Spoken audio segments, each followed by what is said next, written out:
मैं एक गांव के रहने वाला हूं और उसे गांव में एक चौधरी था जिसकी जमीन पर ज्यादा लोग खेती बाड़ी करके अपना गुजारा किया करते थे। उसी में मेरी भी गिनती थी। मेरे पास अपना कोई खेत नहीं था। मैं चौधरी की जमीन पर खेती करने को मजबूर था। गरीबी से बहुत परेशान था, इसलिए मैंने कुछ और सोचा। मुझे पता था इस तरह से कब तक पेट कब पालूंगा। मैं शहर जाने का इरादा किया और निकल पड़ा अपनी नई राह की ओर। पहली बात तो यह थी कि इस शहर में मेरा कोई नहीं था। मेरी पत्नी के मामा रहते थे, लेकिन मैं उनसे कांटेक्ट नहीं करना चाहता था। मैं नौकरी की तलाश में इधर उधर भटकने लगा, लेकिन कहीं नौकरी नहीं मिली। एक तो गांव से चुपके चुपके आया था, क्योंकि गांव का चौधरी यह बिल्कुल नहीं चाहता था कि उसकी जमीन पर काम करने वाले लोग उसे छोड़कर कहीं और जाएं। इसलिए जाकर काम कर मांगने लगा, लेकिन लोग महंगाई का रोना शुरू कर देते थे। अब मैंने सोचा कि वापस अपने गांव चला जाऊंगा। जिस दिन मैं जाने की निकल रहा था, उसी दिन मुझे ईंट ढोने का काम मिल गया। इस काम से बहुत खुश हुआ, क्योंकि अब मुझे गांव जाकर चौधरी की गुलामी नहीं करनी पड़ेगी। इसके बाद इस काम से तंग आ रहा था, क्योंकि इसमें मुझे बहुत कम मजदूरी मिलती थी। बड़ी मुश्किल से मेरा गुजारा हो पाता था। अब मैं ज़्यादा पैसे कमाने का जरिया ढूंढने लगा। एक दिन मेरी मुलाकात दीपक नाम के आदमी से हुई। सिलसिले में हम लोग मिलते थे। अब हमारी दोस्ती भी हो गई थी और मैं उसके काम घर भी जाने लगा। दीपक भी ठेकेदारी का काम करता था। उसका काम भी ज़्यादा नहीं चलता था। जिस हिसाब से उसकी ठाट बाट थे, लगता था कि वह बहुत पैसे वाला है, लेकिन उसके पास ही पैसे आते कहाँ से थे। उसके ऐसो आराम देखकर मुझे हैरत होती थी। मैं यह चाहता था कि वह भी मुझे अपने कारोबार में शामिल कर ले, ताकि मैं अपनी ज़िंदगी सुकून से गुजार सकूं। अभी तक अपने बिजनेस के बारे में कुछ नहीं बताया। बोला वह एक ठेकेदार हूँ। मैंने यह बात नोट किया था कि उसका ठेकेदारी बिल्कुल मन नहीं लगता था। एक दिन मैंने उससे पूछ ही लिया कि आखिर उसके पास इतनी दौलत कहाँ से आती है, क्या राज है। फिर उसने मुझसे ऐसी बात बताई जिसे सुनकर मेरे होश उड़ गए। उसने मुझे बताया कि लड़कियों की नौकरी दिलवाने के बहाने उन्हें कोठे पर बेच देता हूँ। मेरे माथे पर पसीना निकलने लगा। जिसकी उसे पैसे मिलते हैं, इस काम में इस कदर पैसा है कि वह अपनी जिंदगी इतनी ऐशो आराम से गुजारता है। उसने मुझे भी अपने साथ काम करने का ऑफर दिया। अभी मैं तो इसी बात से हिला हुआ था कि यह कितना गंदा काम करता है, ऊपर से गैर कानूनी है। उसने मुझे कहा, तुम्हारे फैसले का इंतजार करूंगा। मैं घर चला आया और कब मैं अपनी गरीबी के बारे में सोचने लगा कि किस कदर मैं अपना गुजारा कर रहा हूँ और घर पर बीवी बच्चे पैसे भेजने का इंतजार करते हैं। इस सोचते सोचते पूरी रात गुजर गई। अगले दिन मैं काम पर निकल गया तो रास्ते में मुझे दीपक मिला। उसने मुझे फिर फैसले के बारे में पूछा तो मैं बिना सोचे समझे हाँ कह दिया था। दीपक मेरे फैसले से बहुत खुश हुआ और एक दिन हम कोठे पर चले गए। वहाँ बहुत सन्नाटा था। रात भर जागे लोग दिन में अपनी नींद पूरी कर रहे थे। कोठे की मालकिन के पास ले गया, जो लड़कियां खरीदने का काम किया करती थी। उसे औरत ने दीपक से पूछा कि क्या यह काम कर पाएगा, तो दीपक ने तुरंत हाँ कह दिया। उसने उस औरत को विश्वास दिलाया कि मैं मेरे साथ ही काम करेगा। वह औरत मुझे ऊपर से नीचे तक देखती रही। फिर उसे औरत ने कहा, फिलहाल मुझे लड़कियों की जरूरत है, तो मेरे लिए लड़कियों का इंतजाम कर दो। मैं वहां से उठकर दीपक के साथ उसके घर आ गया। तब उसने मुझे कहा कि मैं गांव जाऊं और लड़कियों को नौकरी का साझा देकर यहाँ ले आऊं। दीपक भी ऐसे ही काम किया करता था। उसने मुझे कहा कि शहर के पास एक गांव है, तुम वहां जाओ और लड़कियों को नौकरी का साझा देकर यहाँ ले आओ। उसने मुझे गांव का पता दिया और मैं चल पड़ा। दीपक यह काम अकेले नहीं करता था, बल्कि उसका एक बड़ा गिरोह था। जब मैं गांव में गया तो मैं कहीं आदमी को धोखा, जो दीपक के ही भेजे हुए थे, वह बड़े अच्छे अंदाज में यह काम कर रहे थे। मेरा ठेकेदार छुट्टी नहीं दे रहा था, इसलिए मैं जॉब छोड़ दी। बताए हुए रास्ते पर चल पड़ा। मेरी आत्मा मुझे कचोट रही थी। गांव में पहुंचा तो शाम हो चुकी थी। मैं बस में उतरा, पैर आगे बढ़ ही नहीं पा रहे थे। मुझे एक काम करने में कोई खुशी नहीं हो रही थी। मुझे पैसे तो कमाने थे, लेकिन इस तरह से नहीं। मैं जबरदस्ती अपने आप को गांव में ले जा रहा था। सामने से एक टैक्सी वाला आता दिखाई दिया। मैंने उसे रुकवा लिया और खामोशी से किराया तय करके बैठ गया था। मैं रास्ते भर खामोश रहा। टैक्सी वाला अपनी गरीबी की दास्तां सुनाना शुरू किया। मैं भी तो अपनी गरीबी से जूझ रहा था और यहाँ तक पहुँचा था। टैक्सी वाले से अच्छी जान पहचान हो गई थी।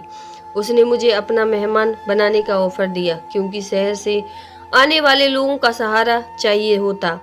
कुछ देर बाद टैक्सी वाला बोला कि शहर से लोग आए हैं जो लड़कियों को शहर ले जाकर उन्हें नौकरी दे रहे हैं। यह सुनते ही मेरे कान खड़े हो गए। फिर उसने बताया कि उसकी बेटी भी एप्लीकेशन जमा कराई है, वह 10 क्लास तक पढ़ी है।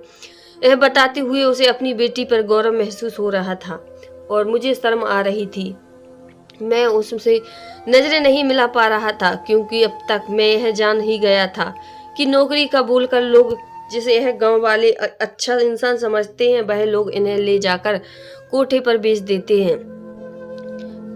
इसलिए जो अपने भविष्य के सपने देख रहे हैं उन्हें दीपक जैसे लोग खत्म कर देते हैं। और अब मैं भी इसी रास्ते पर चल पड़ा था। टैक्सी वाले की बात सुनकर मेरा मन हुआ कि मैं उसे मना कर दूं कि अपनी बेटी को शहर ना भेजो, वरना कभी वापस नहीं आ पाएगी। लेकिन मैं कुछ नहीं बोल पाया और उसका धन्यवाद करके आगे बढ़ गया। कुछ देर बाद दीपक के गुरु के आदमी मिल गए। कुछ दिन तक हम अपना काम करते रहे, मगर औरतों को गांव से शहर ले जाना आसान काम नहीं था। कुछ दिन ही की मेहनत के बाद गांव से शहर जा रहा था और मेरे साथ 4 लड़कियां थीं। वह भी बड़ी मुश्किल से तैयार हुई थीं। लड़कियां नौकरी के इरादे से मेरे साथ जा रही थीं। पहली बार शहर जाने से वह सभी घबराई हुई थी। मैं शहर पहुंचकर दीपक को कॉल किया और उसने मुझे उन लड़कियों को कोठे पर ले जाने को कहा। मेरा दिल बैठा जा रहा था कि कैसे इन बेचारी लड़कियों को नरक में ले जा रहा हूँ। मैं बहुत बड़ा पाप करने जा रहा था मुझे सब समझती थी, लेकिन पैसे की चमक और मेरी गरीबी से मेरे चेहरे पर एक पर्दा डाल दिया और मैं सही गलत भूलकर उन लड़कियों को लेकर जा रहा था। मैं लड़कियों को बताया कि हम नौकरी वाली जगह पर जा रहे हैं। इस सुनकर वह बहुत खुश थी, लेकिन आने वाले तूफान के बेखबर थी। उन 4 लड़कियों में एक लड़की टैक्सी वाली की थी।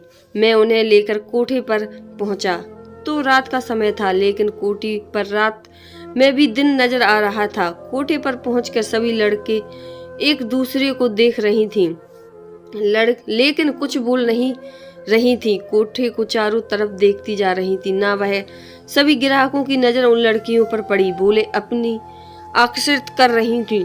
दीपक भी वहीं मौजूद था। कोठे की मालकिन खुश हो गई थी, मुझे शाबाशी देने लगी। एक दूसरे को देख रही थी। अब समझ चुकी थी कि उनके साथ बहुत एक नौकरी का साझा देकर उन्हें यहाँ कोठे पर भेज दिया गया है। मालकिन ने नोटों की गद्दियां मुझे दी और मैं लेकर जा रहा था कि पीछे से उन लड़कियों की चीखों की पुकार सुनाई पड़ रही थी, लेकिन मेरी आंखों पर नोटों की चमक की पट्टी बन चुकी थी। इन पैसों से मेरे जमीर को मार दिया था। मैं उसकी चीख पुकार को परवाह किए बगैर आगे निकल चुका था। अब भी धीरे धीरे इस काम में माहिर हो गया था। कौन सी लड़कियां और औरतों को लेकर आता और उन्हें कोठे पर बेच देता। मालकिन मेरी इस काम से बहुत खुश होती। मैं हर बार अच्छा माल लेकर आता और मालकिन मुझे हर नोटों की गड्डियां देती। मैं उन पैसों को अपनी बीवी के पास भेज देता कि पुकार मुझ पर कोई असर नहीं डालती थी। मेरे अंदर सारे एहसास और जज्बात मर चुके थे। मुझे अब सिर्फ पैसे से मतलब था। मुझे काफी समय गुजर चुका था। मैं घर जाना चाहता था। दीपक ने मुझे इजाजत दे दिया। उसने कहा मुझे एक भी कहा कि अपने गांव से शिकार रहना। मैं शैतानियत से सिर हिला दिया था। बहुत सालों बाद मैं अपने गांव जा रहा था। वैसे तो मैं हर महीने पैसे भेजता था, लेकिन अब थाट से गांव जा रहा था। जैसे ही मैं अपने घर पहुंचा, मेरी बीवी बच्ची ने बहुत अच्छे से स्वागत किया। बच्चे अब बड़े हो गए थे। मेरे घर के हालात भी पहले से काफी सुधर गए थे। मेरे घर में महंगे महंगे सामान थे। मेरे घर की काया पलट चुकी थी। जब मैं गांव से था तो खाने के लिए लाले पड़े थे, लेकिन अब सब कुछ बदल गया था और यह सब इन पैसों की बदौलत हुआ था जो मैं शहर जाकर भेजता था। मेरा बेटा भी अब जवान हो रहा था। उसने कहा कि मैं भी आपके साथ शहर जाऊंगा और पैसे कमा लूंगा। मैं उसे डांट कर चुप करा दिया। फिर मेरी नज़र मेरी पत्नी की बहन पर पड़ी। वह बचपन से ही हमारे साथ ही रह रही थी, क्योंकि मेरी बीवी की माँ बाप अब इस दुनिया में बहुत पहले से चले गए थे। तब से मेरी साली हमारे घर ही रहने लगी, लेकिन अब वह जवान हो गई थी, लेकिन वह दिमागी रूप से कमजोर थी। उसके अंदर बचपन भरा हुआ था। कुछ दिन गांव में रहा। अब मेरे पास पैसे भी खत्म हो रहे थे। वह कहते हैं ना कि हराम के पैसे से कभी बरकत नहीं होती है। मेरे साथ भी यही हो रहा था। अब मुझे नया शिकार ढूंढना था। सबसे आसान शिकार मुझे मेरी साली ही नजर आई। मेरे शैतान दिमाग में है आने लगा, क्योंकि वह बेहद खूबसूरत थी। उसे जो देखा पागल हो जाता था। बहुत सालों से यह मुझ पर बोझ बनी हुई थी। पहले ही क्या कम खर्च थे जो इसने और बढ़ा रखे थे। मैंने यह सोच लिया था और मेरी पत्नी को शीशे में उतारना था, क्योंकि वह बहुत सिंपल आम सी लड़की थी, ज्यादा दिमाग नहीं लगाती थी। एक दिन मैंने अपनी पत्नी से कहा कि तुम्हारी बहन का दिमाग का इलाज शहर में हो जाएगा। वहाँ बड़े काबिल डॉक्टर हैं जो इस तरह के लोगों का इलाज करते हैं। वह भी झूठ बोला कि कई लोगों को अस्पताल से ठीक होकर देख है। मेरी बात सुनकर मेरी पत्नी सच में पड़ गई, क्योंकि वह अक्सर अपनी बहन को लेकर परेशान रहती थी। उसका क्या होगा? अब जवान हो गई थी, लेकिन उसके दिमागी कमजोर की वजह से उसका कोई रिश्ता भी नहीं आता था। अपनी पत्नी को और शीशे में उतारना शुरू किया। मैंने कहा कि शहर में घूमेगी फिरेगी तो उसकी सेहत अच्छी हो जाएगी। मेरी बात पर भरोसा करके मेरी पत्नी अपनी बहन को मेरे साथ भेजने को तैयार हो गई थी। यह काम इतनी आसान हो जाएगा यह मैंने सोचा नहीं था। कुछ ही दिन बाद मैं अपनी साली को लेकर रवाना हो गया। अपनी बहन को दूर जाता हुआ देख पत्नी फूट फूट कर रोने लगी, क्योंकि उसने अपनी बहन को अपने बच्चों की तरह पाला था, उसकी हर जरूरत पूरी करती थी। लेकिन अब मेरी पत्नी यह नहीं जानती थी कि मैं उसे शहर ठीक करने नहीं बल्कि उसे बेचने ले जा रहा हूँ। अगर इस बात का जरा सा भी भनक लग जाती तो वह मुझे पुलिस के हवाले कर देती। अपनी साली को लेकर बस में सवार हो गया। रास्ते पर वह खेत खलियान देखकर खुश हो रही थी और मुझे बहुत सवाल कर रही थी, लेकिन मैं उसकी बात का जवाब नहीं दे रहा था। उल्टा उसके सवाल मेरा दिमाग खराब कर रहे थे। मैं यही सोच रहा था कि जल्दी से इस मुसीबत से छुटकारा मिले। शहर पहुंचते ही हमें शाम हो गई थी। चाहता था कि मेरी साली हमेशा के लिए मेरी जिंदगी से दूर हो जाए। मैं अपनी साली को लेकर दीपक के घर की तरफ बढ़ गया। उसने मुझे देखा और साथ में एक लड़की, तो उसे लगा कि मैं किसी लड़की को नौकरी का सांचा देकर लाया हूँ। लेकिन जब मैंने उसे बताया कि मेरी साली है और मैं इसे बेचने लाया हूँ, तो वह मुझे देखकर हक्का बक्का रह गया। उसे यह भी बताया कि उसकी दिमागी हालत ठीक नहीं है, तो उसने मुझे एक काम करने से मना किया। लेकिन दीपक के सामने हाथ पैर जोड़े तब वह मान गया। फिर मैं और दीपक उसे लेकर कोठे पर पहुंचे। मालकिन साली को देखकर बहुत ही खुश हो गई, लेकिन जब मैंने उसे मेडिकल कंडीशन बताया तो वह इसे लेने से मना कर दी। फिर मैं बहुत मनाया तो मान गई। मालकिन ने कहा कि अभी वह कुछ दिन इसको रखेगी, इसके बाद ही पैसे देगी। मैं हाँ कह दिया। मैं उसे छोड़कर आने लगा तो वह भी मेरे साथ आने जिद करने लगी। फिर बाद में तेज आवाज में रोने लगी, लेकिन मैं उसकी परवाह किए बिना ही दीपक के साथ घर चला आया। अब मैं यह सोच रहा था कि एक काम और करना है मुझे अपनी पत्नी को। अगली सुबह हुई तो मैं अपनी पत्नी को फोन किया और उसे कहा कि जब हम बस स्टैंड पर उतरे तो वह पीछे से कहीं चली गई। मैंने उसे बहुत ढूंढा, लेकिन उसका कहीं कुछ पता नहीं चला। मैं अभी भी उसे ढूंढ रहा हूँ। मेरी बात सुनकर मेरी पत्नी जोर जोर से रोने लगी। मेरे बच्चे भी अपनी मौसी के लिए रो रहे थे। पूरा घर पागल हो रहा था। यह कोई नॉर्मल बात नहीं थी कि एक लड़की शहर में गुम हो गई। मैंने अपनी पत्नी से वादा किया कि उसे ढूंढ लाऊंगा। मैं अब आराम से लेट गया, लेकिन हर घंटे मेरी पत्नी का फोन आता। यह बताते बताते थक चुका था कि उसे अभी ढूंढ रहा हूँ। मेरी पत्नी अपनी बहन के लिए पागल हो रही थी। मैंने एक रास्ता निकाला कि अब फोन अपना बंद कर लिया। उसके सवालों से राहत मिल गई। कुछ दिन में इंतजार किया कि मालकिन अब कब फोन आएगा कि पैसे आकर ले जाओ। लेकिन 2 दिन के बाद मैं दीपक के साथ कोठे पर चला गया और वहां सब मुझे घूर रहे थे। मैं समझ नहीं पा रहा था। तभी मेरे पैरों तले से जमीन खिसक गई जब मैं अपने बड़े बेटे को सामने देखा और अपनी पत्नी बैठी थी। चारों तरफ पुलिस घूम रही थी और मुझे रूम को पकड़ कर ले जा रहे थे।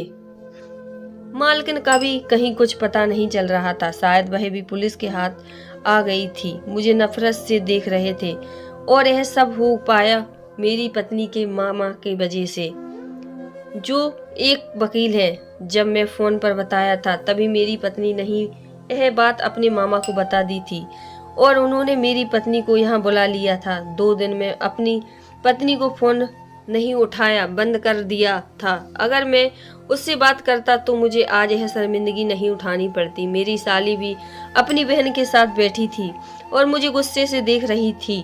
मैं एक मुजरिम बना खड़ा था और मेरी बीवी और बच्चे मुझे लाल आंखों से देख रहे थे। मेरा मन यही हुआ कि जमीन फट जाए और मैं उसमें समा जाऊं। मेरी साली चिल्ला चिल्ला कर सबको यह बता रही थी।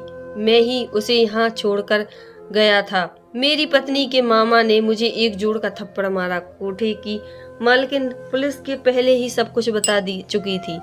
मेरे करतूत सबको पता चल चुके थे। मैं अपनी साली के पैरों में गिर पर माफी मांगने लगा, लेकिन वह डर कर अपनी बहन के पीछे छुप गई। मेरी पत्नी ने मुझे धक्का दे दिया। पुलिस मुझे पकड़ कर ले जा रही थी। मेरी चीख पुकार का किसी पर कोई असर नहीं पड़ रहा था, जैसे मेरे ऊपर भी किसी लड़की की चीख पुकार का असर नहीं पड़ता था। इतिहास दोहरा रहा था। मेरे साथ वही हो रहा था। बहुत दिन जेल में रहने के बाद छूट गया। मुझ में अपने घर जाने की हिम्मत नहीं हो रही थी। मैं जैसे ही घर पहुंच, कोई मुझसे बात करना कि दूर मेरी शक्ल तक देखना को तैयार नहीं था। शहर चला आया और मेरे लिए यह सजा भी कम होगी, क्योंकि मैं बहुत जुर्म किए हैं। कहानी पसंद आए तो चैनल को लाइक शेयर सब्सक्राइब करना। हर हर महादेव।